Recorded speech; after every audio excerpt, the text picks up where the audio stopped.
오늘은 빌립보서 2장 12절에서 18절까지 말씀해가지고 두렵고 떨리는 마음으로 너희 구원을 이루라 라는 제목으로 함께 은혜를 나누도록 하겠습니다.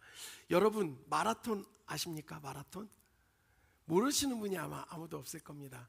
한때는 우리나라가 마라톤의 강국이었습니다. 바르셀로나 올림픽에서 우리 황영조 선수가 금메달 따는 그 감격스러운 모습을 봤었고요. 또 이봉주 선수가 은메달 따는 그런 기염을 토해내는 것. 그래서 저는 그 마라톤이 당연히 우리나라가 되게 잘하는 건 줄 알았는데 기적과도 같았던 일이라는 것을 후에 알았습니다. 그리고 요즘에는 대부분 아프리카 선수들이 계속해서 기록을 세우는 모습들을 봅니다. 근데 시작을 할 때 보면 마라톤의 시작점에는 꽤 많은 선수들이 항상 자리하고 있습니다.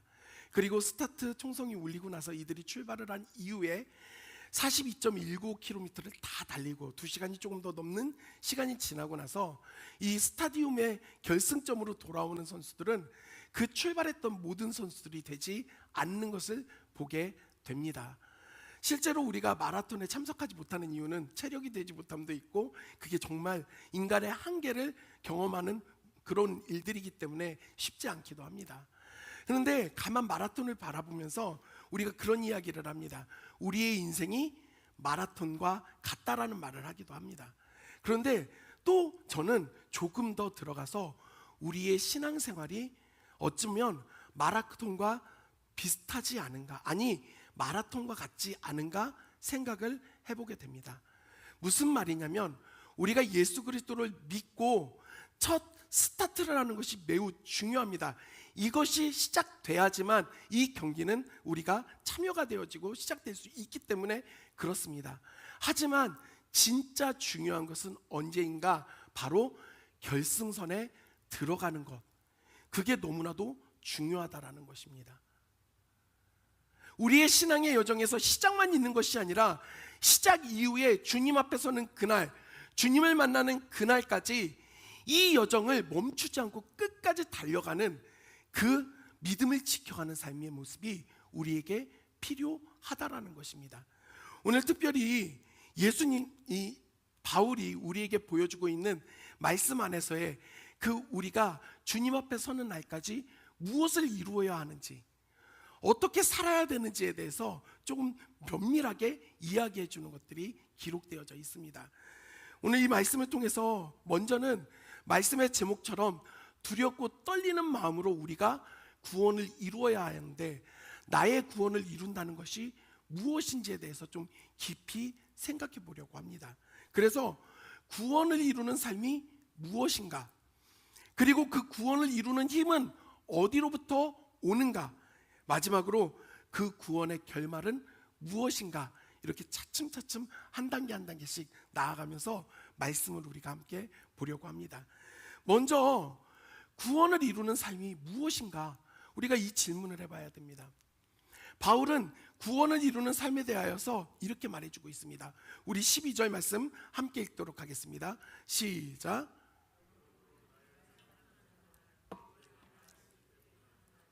더욱 지금 나 없을 때에도 항상 복종하여 두렵고 떨림으로 너희 구원을 이루라. 이렇게 말하고 있습니다. 중요한 것은 그러므로라고 해서 이 단어가 시작이 되어집니다. 이전에 우리가 9절의 말씀에 보면 이러므로라고 시작했던 말씀이 기억이 납니다. 예수 그리스도께서 근본 하나님의 본체시나 하나님과 동등됨을 취하지 않고 종의 형상을 입고 이 땅에 오셔서 우리의 모든 죄를 사하기 위하여 죽기까지 복종하시고 십자가에 죽으신 그 사건을 통하여 우리가 구원을 받았고 이러므로 하나님이 그를 지극히 높여주셨다라고, 모든 입이 예수 그리스도를 주로 시인하여 하나님께 영광을 돌리게 했다라고 하는 말씀, 그리고 그 모든 사건, 예수 그리스도의 복음을 이루신 십자가 사건을 통하여 그러므로 이제 우리는 어떻게 해야 되는가? 바로 나 있을 때뿐 아니라 내가 없을 때라도 너희가 서로 항상 복종하라. 이 항상 복종하라는 단어가 뒤로 가니까 우리 문맥상 좀 맞지가 않습니다. 사실 원어로 보면 너희가 나 있을 때에도 항상 순종했던 것처럼 내가 없을 때도 그렇게 하라라고 바울은 명령하고 있습니다. 너희가 나 있을 때에도 순종을 했어. 그런데 내가 지금은 너희에게 있지 못하지만 그럼에도 불구하고 너희는 거기에서 순종하는 삶을 살아야 된다라고 말하고 있습니다. 그렇습니다. 구원을 이루는 삶이 무엇인가? 순종하는 삶입니다. 무엇에 순종하는가? 예수 그리스도께서 걸어가셨던 낮아짐과 죽기까지 순종하셨던 그 삶의 모습을 닮는 것을 말하고 있습니다. 그러면서 확장해서 어디까지 이야기하는가? 두렵고 떨림으로 너희의 구원을 이루라라고 말하고 있습니다. 여러분, 여기서 말하고 있는 두렵고 떨린다라는 표현은 단순히 노예가 주인을 두려워하고 어떤 대상에 대해 공포심을 갖는 그런 마음이 아닙니다. 지극히 거룩하시고 크신 하나님의 위엄 앞에, 그 임재 앞에 우리는 겸손해질 수밖에 없고 그분을 경외할 수밖에 없는 그러한 모습이 나타납니다. 말씀을 준비하면서 가만히 생각해 봤습니다. 이 하나님을 향한 두렵고 떨리는 마음, 그 경외심이 무엇으로 설명할 수 있을까? 그 중심에는 먼저요, 사랑의 마음이 있습니다. 하나님을 너무나도 사랑하는 마음이 우리 안에 생기는 겁니다. 그러면서 그 사랑의 마음을 가지고 하나님을 바라보며 두렵고 떨리며 조심하는 마음들이 생기는 거죠. 그러다가 딱 떠오른 게 있었습니다. 어떤 장면이 생각나냐면, 저희 아들이 둘이거든요. 애들이 태어났을 때 그 갓난 아이를 딱 안을 때 그 마음이 생각이 나더라고요. 안을 수가 없겠는 거예요. 싫어서 그런 게 아니라 혹시 저 여리디 여린 아이가 내가 잘못 안아서 목도 못 가누고 몸도 못 가누는데 다칠까봐 걱정되는 거예요. 저만 그렇습니까? 그 마음이 있어서 안을 때 세상 가장 소중한 걸 안듯이 두렵고 떨리는 마음으로 받아드는 거죠. 여러분, 그 마음 이해가 되십니까? 우리가 구원을 이뤄가는 삶의 태도가 무엇인가? 그 마음인 거예요. 두렵고 떨림, 사랑하는 마음, 아끼는 마음, 귀하게 여기는 마음. 그러면서 구원을 이루라라고 말을 합니다. 구원을 이루라라고 하니까 우리가 심히 착각할 수가 있습니다. 내가 무언가를 해야 된다 생각이 들 수 있다라는 것입니다. 그런데 오늘 본문의 말씀, 이루다라고 하는 이 단어를 보면요, 이게 카테르 카자스데라고 하는 헬라어입니다. 이렇게 말씀드려도 어차피 집에 가면 생각 안 납니다. 뜻만 생각하시면 돼요. 뜻만. 이 뜻이 무엇이냐면 내가 얻어야 된다, 내가 구입했다, 이런 뜻이 아닙니다. 이 뜻은 뭐냐면 내 안에 있는 것을 끝까지 작동시켜라. 그러니까요, 주체가 내가 뭘 하는 게 아니라 이미 내 안에 있는 것을 완료시키라는 겁니다. 나타내라는 겁니다. 그럼 내 안에 무엇이 있습니까? 예수 그리스도. 그 복음이 우리 안에 들어왔고 그 복음을 완수해내는 겁니다. 무엇을 통해서요? 순종함을 통해. 하나님의 말씀에 순종하고 그리스도 예수께서 걸어가셨던 그 길을 따라가는 순종의 삶을 통해 우리가 구원을 이루어갈 수 있다라고 바울은 말하고 있는 것입니다. 사랑하는 성도 여러분, 믿는다, 구원받았다라는 것은 단순히 우리가 내 입술로 내가 이거 했습니다, 믿었습니다, 됐습니다 하는 걸로 이루어지는 것이 아닙니다.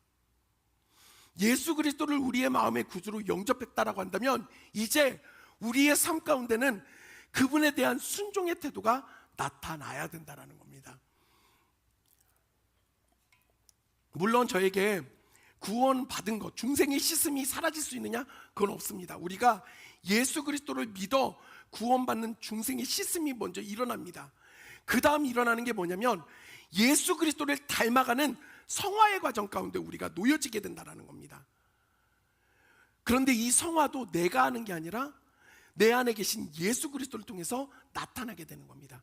그리고 그 말씀과 그 예수 그리스도에 대하여 우리가 순종함의 자세가 필요하다라고 바울은 말하고 있는 것입니다. 그러면서 이제 바울이 두 번째, 구원을 이루는 삶이 그 힘이 어디가 되는가, 원천이 어디에서 오는가를 우리에게 알려주고 있습니다. 실제로요, 신앙생활하면서 우리가 구원을 순종함으로 이루어야 됩니다. 두렵고 떨리는 마음으로 구원을 잘 지켜내고 이 믿음을 나타내야 됩니다 이야기하면요, 많은 분들이 이렇게 얘기합니다. 목사님, 하고 싶지요. 하고 싶습니다. 필요한 거 알아요. 그런데 내가 너무 연약해요. 내가 너무 부족해요. 난 여전히 죄인이에요. 내 힘으로 할 수가 없어요. 참 겸손함의 말씀들을 합니다. 그리고 실제로 그렇습니다. 그런데 이 힘이 어디로부터 오는가? 바울은 우리에게 이렇게 얘기합니다. 13절 다 같이 읽겠습니다. 시작.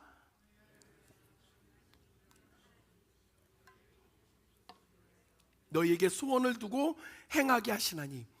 여러분, 이 부문 13절 안에 동일하게 사용되어지는 단어가 두 개가 나옵니다. 딱 두 번 사용되죠. 뭐가 나오죠? 행하시는, 행하게 하시나니. 행하다 라는 단어가 두 번 사용되어지고 있습니다. 이게 헬라어 에네르고운이라고 하는 단어거든요. 둘이 단어가 똑같습니다. 행하시는, 행하게 하시는 에네르고운이라고 하는 단어인데요, 이 단어에서 파생된 영어 단어가 있습니다. 뭘까요? 에너지입니다. 에너지라는 단어의 어원이 이 헬라어 에네르고운에서 시작이 되어집니다. 파워가 아니라 에너지는 뭐가 다르냐? 움직일 수 있는 원동력이 돼서 힘을 주는 겁니다. 그런데 이 단어가요, 현재 분사예요. 왜 이게 중요하냐? 옛날에 줬다 이게 아니라 앞으로 줄 거다가 아니라 계속해서 부어주신다는 겁니다. 누가요? 하나님이요. 우리는 구원을 내 힘으로 이룬다라고 생각을 합니다. 내가 무언가를 한다고 생각을 하니까 어려워지는 거예요. 그런데 바울은 뭐라고 하냐면, 하나님께서 자기의 기쁘신 뜻, 그 뜻이 무엇이냐? 무엇을 기뻐하십니까? 하나님의 뜻이 무엇입니까? 아버지는, 예수님께서 뭐라고 말씀하셨어요? 나를 보내신 이유는 세상을 심판하려 하심이 아니요, 오히려 세상을 구원하려 하심이라. 그리고 이전 말씀에서도 모든 입이 그리스도를 주라 시인하여 하나님 아버지께 영광을 돌리게 하라. 하나님 기뻐하시는 것 바로 영혼 구원입니다. 우리가 구원받는 것을 하나님은 기뻐하십니다. 저거 구원받으면 안 되는데 큰일 났다, 못 받게 해야지, 이게 아니라 우리가 구원받는 것에 하나님은 마음을 두고 계시고 기뻐하신다는 겁니다. 그래서 우리에게 끊임없이 그 구원을 이뤄갈 수 있고 따라갈 수 있는 힘을 하나님께서 부어 주신다라고 말씀하는 겁니다. 여러분, 이것이 얼마나 큰 은혜입니까? 내 힘으로 하는 것이 아니라 하나님의 능력과 도우심으로 우리가 나아간다라는 겁니다. 그런데 왜 자꾸 우리의 신앙은 내가 하려는 마음으로 바뀌게 되는 걸까요? 세상의 종교들이 그렇거든요. 내가 무언가를 열심히 하면, 지극한 정성으로 치성을 들이면 좋은 결과들을 준다라는 개념으로 가다 보니까 우리는 그것을 하나님께도 적용을 시킵니다. 근데 기억하십시오. 하나님은 우리가 아무것도 하지 못하는 죄인이었을 때 먼저 하나밖에 없는 아들을 이 땅에 보내주셨습니다. 예수님은 우리가 아무것도 아닌 그 죄인일 때 생명을 내어 주셨습니다. 먼저 다 이루시고 주셨다라는 것을 우리는 기억해야 된다는 사실입니다. 여러분, 세계 여자 100m 허들 세계 신기록이 언제 세워진지 아십니까?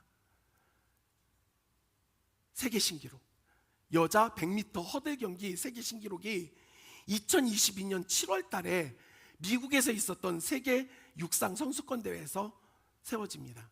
나이지리아 선수였던 토비 아무산이라고 하는 이 여자 선수가 100m 허들 경기 원래 이전까지의 기록은 12초 20이었습니다. 그런데 준결승에서 이 토비 아무산이라고 하는 선수가 12초 12로 들어오게 돼요. 0.8초를 줄인 겁니다. 우리는 에게 0.8초밖에 못 줄였어? 라고 말할지 모르지만, 여러분 100m 한번 그냥 뛰어보신 경험이 최근에 있으십니까?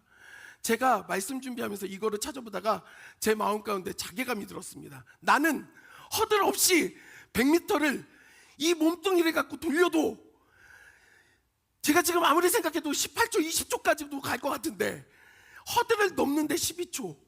근데 0.8초는요 이 단거리 경기에서는 엄청난 차이입니다. 그래서 세계 신기록이 나왔죠.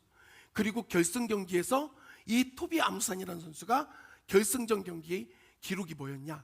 12초 06이었습니다. 그럼 세계 신기록은 뭘까요? 지금 현재? 제가 너무 어려운 수학 문제를 냈습니까? 세계 신기록은 뭘까요? 기록에 뭘로 남아 있을까요? 12초 06이 아니라 12가 기록되어져 있습니다. 이유가 있어요. 12초 06 기록, 이게 사실은 세계 신기록이 될 수 있었는데 그날 등 뒤에서 2.5m/s로 바람이 불었다는 거예요. 그리고 실제로 이 경기에서, 육상 경기에서 2m를 초과하는 바람이 불면 공식 기록으로 인정을 안 해준다는 겁니다. 여러분, 2m/s면요 바람이 살랑살랑 부는 정도예요. 막 강풍이 부는 게 아니라 뒤에서 바람이 살살 불어주는 겁니다. 그 정도 바람이 뒤에서 불어줬다고 해서 0.6초가 단축이 된 거예요. 제가 이 뉴스를 접하면서 제 마음에 가슴이 뛰는 거예요. 야, 작은 산들바람 하나도 등 뒤에서 불어주면 힘이 돼서 0.6초 조절돼서 줄어드는데, 우리 하나님이 그 크신 능력과 힘으로써 우리의 뒤에서 밀어주시고 우리에게 끊임없이 힘을 주신다고 한다면, 그 에너지를 부어주신다고 한다면 우리에게 어떤 일들이 일어날까? 우리의 삶에 어떤 변화가 나타날까? 우리의 삶에 어떤 소망이 나타날까? 가슴이 뛰는 거예요. 이렇게 얘기를 하면서도 저만 가슴 뛰나 봅니다. 여러분들은 어떠십니까? 사랑하는 성도 여러분, 이게 얼마나 큰 기쁨입니까? 내 힘과 내 능력과 내가 가지고 있는 것으로 아무리 애를 써도 한계가 있어요. 아둥바둥거려도. 그런데 하나님이 이루신다는 겁니다. 왜요? 기쁘신 뜻이 거기에 있기 때문에. 그래서 우리에게 힘을 주시고 행하신다라는 겁니다. 구원은 누구로부터 오는가? 어떤 힘으로 우리가 이것을 이루어갈 수 있는가? 하나님이 주시는, 하나님이 행하시는 힘으로 우리가 이루어갈 수 있다라고 바울은 말하고 있는 것입니다. 그러니 성화의 단계도 내 힘으로 하는 게 아니라 하나님께서 도우시는 힘으로 하는 겁니다. 우리 안에 이런 마음이 들 때가 있어요. 정말 내가 하나님 더 사랑하고 싶고 예수님을 더 닮아가고 싶은데 내 이 몸뚱아리가, 이렇게 표현해서 죄송합니다, 마음은 원이로되 육신이 연약하고, 마음이 연약한 부분도 있어서 넘어지고 쓰러질 때마다 우리에게 좌절하는 마음이 오고 죄책감이 옵니다. 그런데 여러분, 먼저 한번 생각해 보세요. 우리 안에 하나님 사랑하고 싶은 마음과 예수님을 더 닮아가고 싶은 마음이 먼저 있었다는 거잖아요. 전제가. 그 마음 누가 부어주실까요? 마귀가 부어줄까요? 아닙니다. 하나님이 부어주시는 거예요. 그렇게 부어주시는 하나님은 그 뜻대로 이루신다고 하니까 우린 그때 기도하는 겁니다. 하나님, 나는 연약합니다. 나는 부족합니다. 그래서 하나님의 행하심이 필요합니다. 하나님 도와주세요. 하나님 도와주세요. 그러면 전능하신 하나님께서 우리의 뒤에서 밀어주시는 겁니다. 힘을 주시는 거예요. 이루어갈 수 있도록. 그것이 소망입니다. 그것이 우리가 구원을 이루어가는 삶의 여정이라고 오늘 바울은 우리에게 분명하게 이야기하고 있습니다. 그리고 그렇게 하나님의 행하심을 받아서 걸어가는 사람들에게 어떤 일들이 일어나는가? 구원을 이루는 삶을 통해 우리가 빛나게 됩니다. 빛나는 삶을 살게 돼요. 우리 말씀 같이 보도록 하겠습니다. 2장 15절 다 같이 읽겠습니다. 시작. 순전하여 어그러지고 거스르는 세대 가운데서 하나님의 흠없는 자녀로 그들 가운데 빛들로 나타내며. 우리가 살아가는 세상이 점점 어둡다고 말을 합니다. 소망을 찾기가 어렵다고 이야기를 해요. 거짓이 난무하고 정말 죄악이 관영한 세상, 이런 어둡고 힘든 세상 가운데서 왜 이런가 세상은, 여러분, 책망하고 뭐라고 한다고 변화는 일어나지 않습니다. 죄송하지만 어두운 세상 가운데 너네 왜 이렇게 어두워? 백날 천날 아무리 소리를 높여서 외쳐도 어둠은 사라지지 않습니다. 어둠이 사라지는 방법은 뭘까요? 빛이 그 가운데 임하면 어둠은 사라집니다. 여러분 믿으십니까? 우리가 왜 어둡냐고 이야기한다고 어둠이 사라지는 게 아니라 빛이 그 자리에 임하는 순간 어둠이 사라지게 된다는 겁니다. 여기에서 어그러지고 거스르는 세대, 비틀거리고 중심을 못 잡고 흔들리는 세상 속에서 그런 그 빛을 누가 나타내야 되는가? 이 자리에 있는 저와 여러분이 나타나야 된다라고 바울은 말하고 있습니다. 여기에서 중요한 것은 세상에서 그들 가운데 빛들로 나타내며 이렇게 표현하고 있습니다. 세상에서 그들 가운데, 여러분, 우리가 교회 안의 빛이 아닙니다. 세상 가운데 빛으로 우리가 나타나야 된다는 겁니다. 그런데 이 빛이라고 하는 이 단어, 포스테르라고 하는 단어거든요. 그러니까 진짜 헬라어는요, 뜻을 알면 마음이 뜁니다. 왜냐? 이 단어의 뜻이 뭐냐면 조명기, 발광체, 별빛, 광채, 광이라는 뜻을 갖고 있어요. 별빛. 이게 확 다가오는 거예요. 여러분, 칠흑같이 어두운 밤에, 정말 너무너무 어두운 그때 문득 눈을 들어 하늘을 바라보면 무엇이 보이기 시작해요? 어두울수록 별이 잘 보입니다. 제가 강원도 원주에서 사역을 하다 여기로 왔잖아요. 그 원주가 저희 사택이 있던 데가 산 위쪽이다 보니까 빛이 없어요.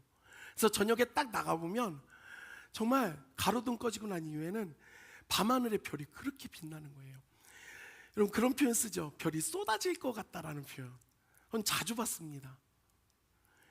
그런데 재미있는 것은 어두울수록 그 별은 빛나는 거예요. 세상이 어둡다고 원망하지 마십시오. 하나님은 우리를 통하여서 그 어두운 세상 가운데 빛으로 드러나게 하신다라는 겁니다. 어두울수록 별빛은 더욱더 빛나는 거예요. 더욱더 찬란해집니다.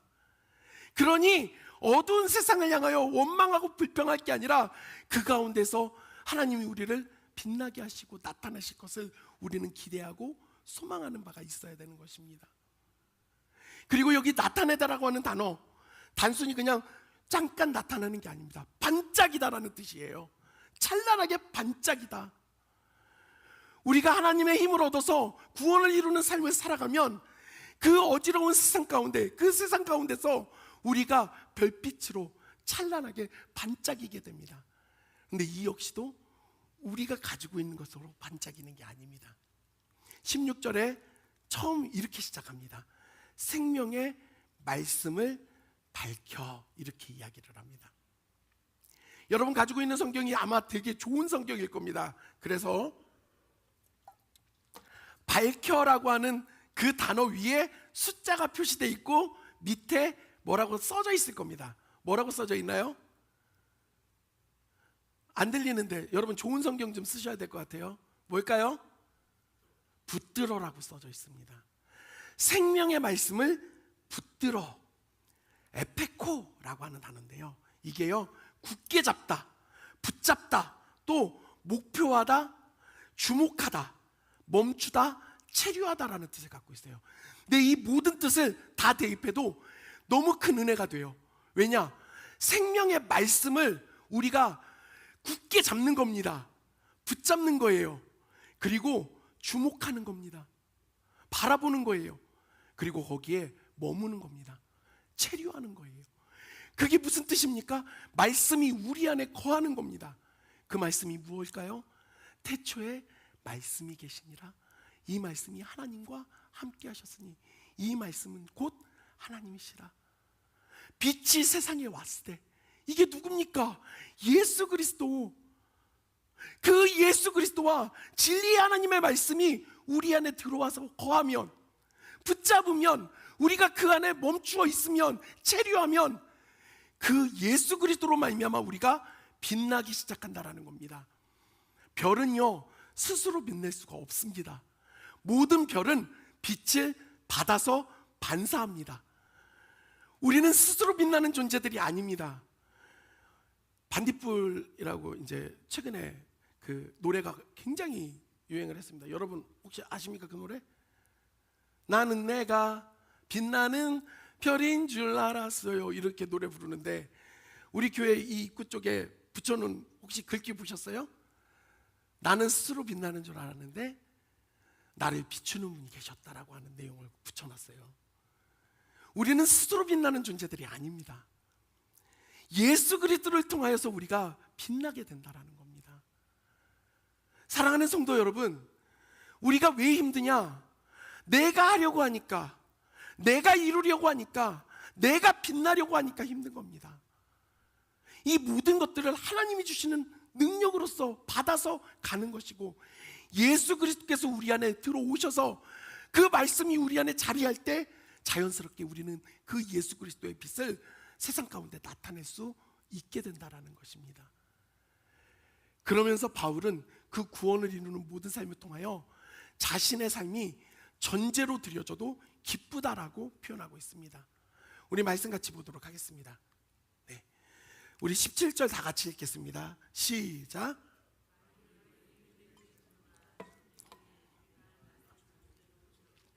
나는 기뻐하고 너희 무리와 함께 기뻐하리니.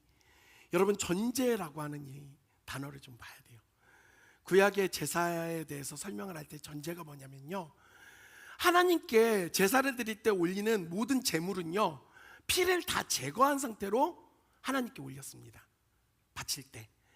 그런데 이제 이 피 흘림이 있어야지만 우리가 흠결이 없고 그 거룩함을 유지할 수 있으니까 이 하나님께 드리기 전에 이 전제로 무엇을 하냐면, 전제가 뭐냐면 포도주를 그 위에 붓는 겁니다. 붓는 행위를 하는 거예요. 이걸 통하여서 이것이 이루어지고 하나님께 드려지기에 더욱더 합당한 제물이 될 수 있도록 그 전제를 바치는 겁니다. 붓는 겁니다, 포도주를. 그런데 바울이 지금 그 이야기를 하는 거예요. 너희 믿음의 제물과 섬김 위에 하나님께 드려지는 주 제물은 내가 아니다. 너희 믿음과 섬김, 예배, 하나님께를 향한 너희가 하나님께 드려지는 온전한 주 제물이 되어지고, 나는 보조 제물, 그 위에 부어지는 전제가 되어도 난 기쁘다. 바울의 이 말은 무엇을 바라보고 말하는 것인가? 감옥에 갇혀 있는 상황 가운데 바울은 어느 정도 예견하고 있어요. 나의 생명이 얼마 남지 않았을 수도 있다. 난 무조건 풀려나 복음 전할 거야가 아니라 충분히 내가 순교할 수도 있다라는 걸 바울은 전제하고 있었습니다. 알고 있었어요. 그러면서 뭐라고 하냐면, 나의 이 순교까지도 너희의 하나님께 드려지는 구원을 이루는 삶에 조금이라도 도움이 될 수 있다고 한다면 난 그것으로 기뻐할 수 있다라고 그가 고백하는 겁니다. 사랑하는 성도 여러분, 바울이 이런 고백을 드릴 수 있는 이유가 무엇입니까? 우리를 위하여 피 흘림으로 우리를 하나님께 드려지기 마땅하게 거룩하게 만들어주신 예수 그리스도의 그 구속의 은혜가 그에게 있으니 그의 삶도 예수님을 따라가는 겁니다. 십자가에서 죽기까지 순종하심으로 피를 흘려 우리를 깨끗게 해주신 예수 그리스도의 그 은혜, 구속의 은혜를 그가 경험하니 내 생명이 너희를 위해 부어지는 전제가 되어져도 나는 기뻐하고 또 기뻐할 것이다 라고 말하고 있는 것입니다. 우리의 기쁨은 무엇입니까? 내가 주 재료가 되고 싶지 않습니까? 나는 보조적인 전제되는 건 싫어. 나는 빛날 거야. 내가 할 거야. 내가 드러날 거야. 어느 순간부터 교회 안의 모습들이 다 그런 모습들이 나타납니다. 사랑하는 성도 여러분, 바울이 빌립보 교회 성도들을 향하여서 12절에 말할 때 너희가 다 있을 때뿐 아니라 내가 지금 없는 상황에서도 그리하라고 권면하고 명령했던 것을 우리는 기억해야 합니다. 우리는 누구에게 보이기 위하여 신앙생활합니까? 우리가 구원을 이뤄가는 삶이 누구를 위한 것입니까? 먼저는 하나님 앞에서입니다. 철저히 하나님 앞에서. 그러니 내가 드러나고 내가 하고 내가 이루는 것이 중요한 것이 아니라는 것입니다. 저는 이제 말씀을 좀 정리하려고 합니다. 우리가 구원을 이루는 삶을 살아야 된다는 것을 오늘 받았습니다. 두렵고 떨리는 마음으로 너희의 구원을 이루라. 너희 안에 있는 그리스도 예수를 완수해내라. 따라가라. 닮아가라. 순종함을 통해 그것이 나타난다라고 바울은 분명 말합니다. 아울러 그 이루는 모든 과정이 내 힘과 내 능력과 나의 노력으로 되는 것이 아니라 하나님께서 기쁘신 뜻대로 행하신다라고, 하나님께서 끊임없이 우리에게 에너지를 부어주신다라고 말합니다. 또한 그리스도 예수 생명의 말씀을 굳게 붙잡고 바라보고 주목하고 거기에 멈춰서 체류하며 그분 안에 거할 때 그 빛이 반사되어 우리가 세상 가운데 그 빛을 나타낼 수 있다라고 바울은 말하고 있습니다. 그리고 그 모든 것들을 통해 무엇이 이루어지는가? 우리가 희생의 제물로 전제처럼 드려져도 기뻐할 수 있는 그 삶의 모습으로 이어져야 된다라고 오늘 우리에게 바울은 권면하고 있습니다. 우리의 신앙의 모습은 어떻습니까? 단순히 집이 좀 잘 되고 자녀가 잘 되고 사업이 풀리고 세상에서 좀 좋은 지위를 얻고 어느 정도 잘 살만한 재산이 있었으면 좋겠고, 여러분 우리의 목적이 거기에 멈춰져 있다고 한다면 우리가 지금 두렵고 떨리는 마음으로 구원을 이루는 삶을 살아가고 있는 것일까요? 사람에게 철저히 인정받고 사람들에게 칭찬받고 신앙 좋다, 믿음 좋다라는 말들을 듣고 싶어서 우리가 나타내는 행위가 있다고 한다면 그것이 바른 믿음이라고 말할 수 있을까요? 오늘 바울이 우리에게 던지고 있는 이 명령과 이 권면은 결코 가볍지가 않습니다. 하지만 예수님께서 우리에게 그것을 보여주셨기에 우리는 마땅히 그 길을 따라가야 될 줄 믿습니다. 두렵고 떨리는 마음으로 나의 구원을, 우리의 구원을 이루어갈 수 있는 저와 여러분들이 되기를 주님의 이름으로 간절히, 정말 간절히 축원합니다. 우리 이 시간에